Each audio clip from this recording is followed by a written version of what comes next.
They are not these helpless, poor people, but they are people who don't have all the resources that they need, and they don't get the exposure that they need. And we have the opportunity to be that voice for them and to make their voices heard and to make their stories heard. From these mothers, being a mother is not just mothering your kid. When you're a mother to every kid, whether they come from your womb or not. Being a mother, you mother any kid that needs a mother. I was humbled. I was humbled by the way that they accepted whatever was coming. I was inspired by their smiles. It's been just the most incredible, beautiful day. It's hard to put in words how they realize they are still a beautiful, awesome, dignified, strong woman. My mindset around well-being completely changed. My admiration for their courage, their boldness, their strength, their power, their grit, all these things that we spoke about the past weeks now, has been evident in their story.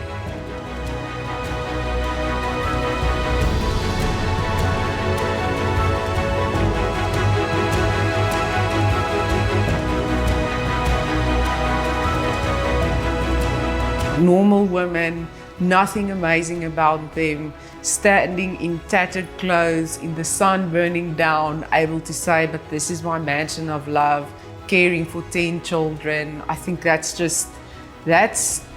is what real heroes look like, right there.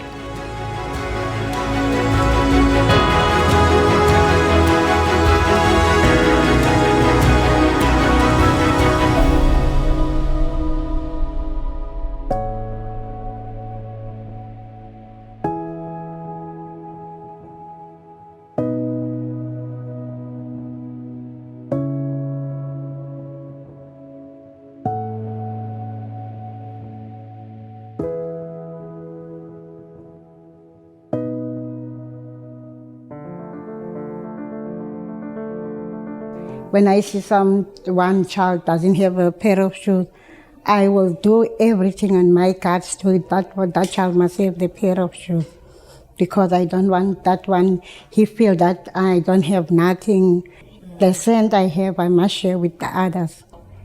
I'm inspired by my mom. We were growing with a lot of the same in one room. I will take the footstep of my mother. I will be the foster parent one day. One day I will be like my mother.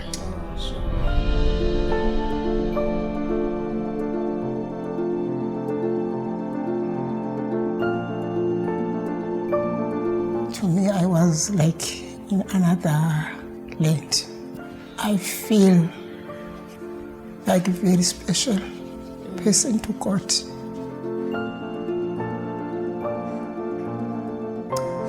I feel happy. I didn't expect this wonderful thing was happening.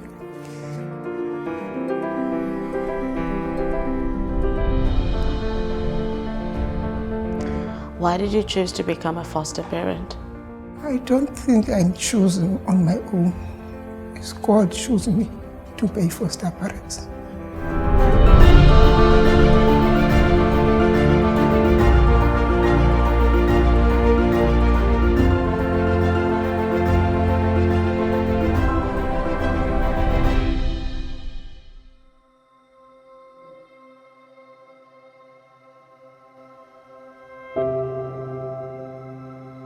When I was 14, I lost my mom. After that, we struggled a lot. We was 3 kids, two sisters and 1 brother. And so we struggled. We have to go out to school, to go to work in the earlier age to help my brother to survive. And it was tough for us. It was not easy. So we found us on the street. It was not nice, and yeah, it was very sad, but we have nowhere to go. And I was on the street. My family did not know. Yeah. And there was a time when I was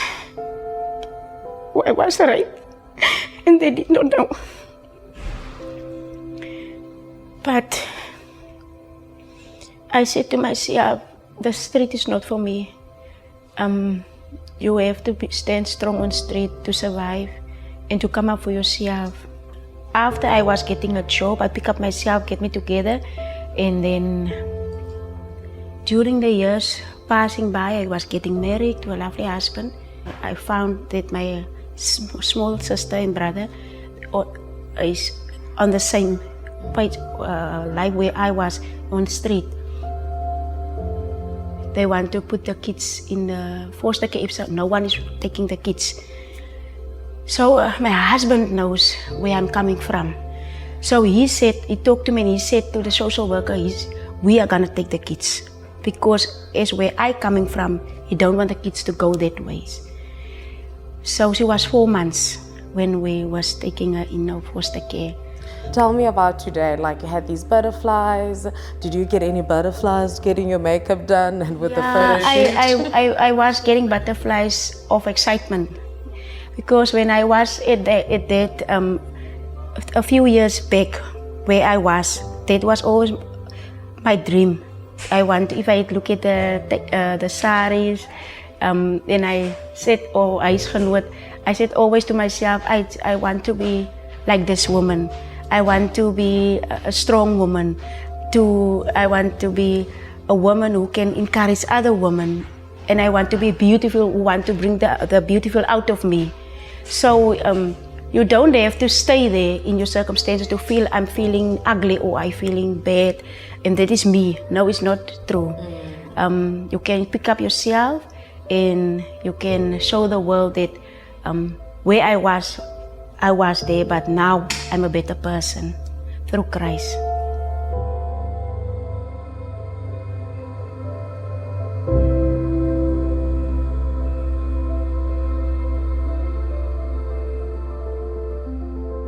Why did you choose to become a foster parent? I didn't choose to be foster parent. I think foster parents chose me because I started to raise a child when I was 14, 13. That was my brother's child. So I think they chose me because I was still young, so I grew up doing that. I just look where I come from with this guy, God. He helped me a lot on the way. When I have no power, he's the one. If I have no food in my house, he's the one who gave me food. I lost my husband when I'm still young, but he was there for me all the time. When I lost my daughter, the mosaic was there for me. I never chose the mosaic, but the mosaic chose me. To raise the kids alone is not easy. But this guy was all the time was on my side. If I have no food in my house, I just ask him. If I say, God, I have nothing, but you are the one. Maybe I can see the cow outside. Mama Estelle is there. Say, there's a food, Mama. Good. Mama, so if I say, God is taking care of me, yes, he did. I have no good voice, but I like to sing. Just sing and shut my room and pray. God will take care of me. God will take care of me. God will take care of me.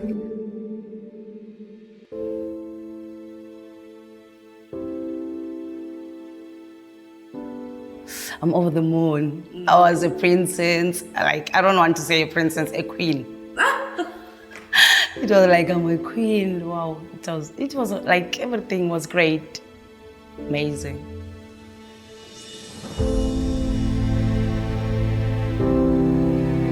So you're saying you felt like a queen and beautiful, but do you truly believe that? Do you believe you're queen and beautiful and powerful? Not really.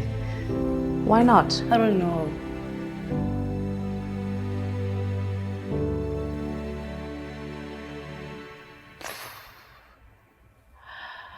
Sure, there's a lot. My mom, my family, and I'm the only one who's taking care of them. So maybe that's the reason why I don't see myself.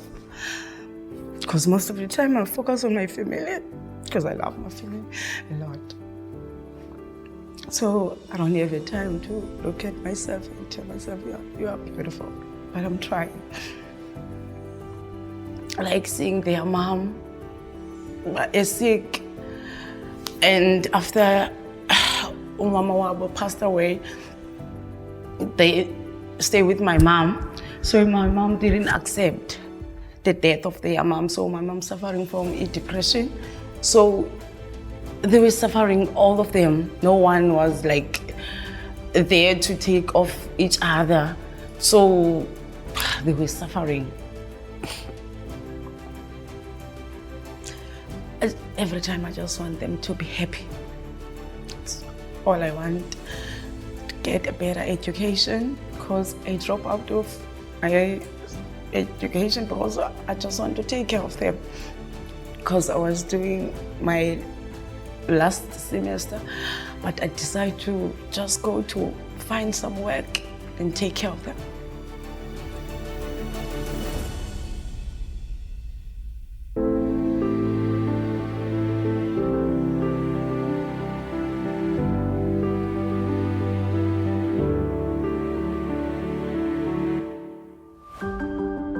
Yeah, I felt like I'm a model, important. Karine said something about taking out what is inside and put the beauty that is inside and taking it outside. So I felt like, if that's how I am inside, because I looked so beautiful, I believe. So I was like, yeah, this is amazing then. If this is me inside, then which means God has created a wonderful human being. Sure. Yes. What's so powerful for me is it's normal women. Normal women who don't feel beautiful all the time, who get really mad and really sad and tired. But they show up every day, and therein. So I hope when people read the book, they can get as close to that real motivation and get that experience like I have. In like 90% of these cases, these women saw a need, and man, they were not ready to do that. The perfect moment wasn't there if you read their stories, but they saw the need. They went for it, and they did it because it was needed. And that to me is so admirable. And that to me is the reality of life and foster care. If one waits for your circumstances to be perfect to foster, you are never going to foster. And they have just stepped into the gap that they have seen. And to me, that was just, oh man, that's admirable and awesome to see.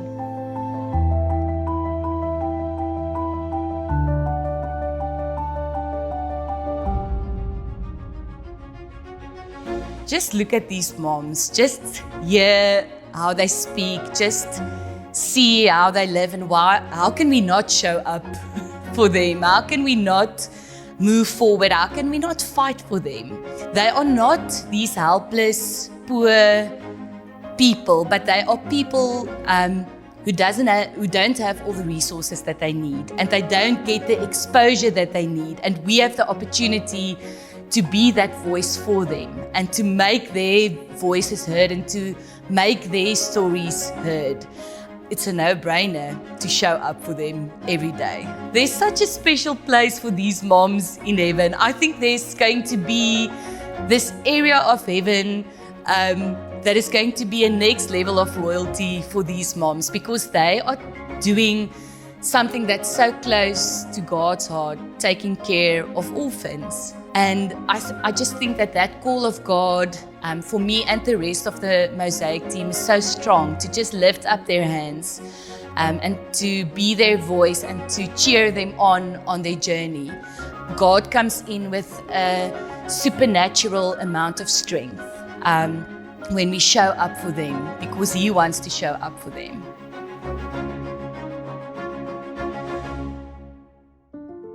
My mindset around well-being completely changed.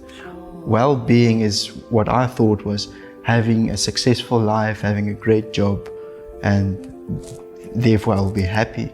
But these moms, they don't have all that. They don't have all that, and they are some of the most happy persons I've ever seen. So taking the hope that they have and the hope that they give us to incorporate in our own lives that's definitely something I would take for me for life. There was a moment of love and abundance that I understood for the first time in my life, and now actually thinking back, maybe this is what I hope people take from this book, that these stories will inspire us, but like stick to us like honey, and that as far as we move as Mosaic, as far as these mothers move, that like God's grace and His love and just draw people from all walks of life to their stories and more, and that we just inspire and really truly move nations. Through the difficulties and journeys that they have traveled, it built perseverance. Perseverance became character, and that character became hope. Hope lives here.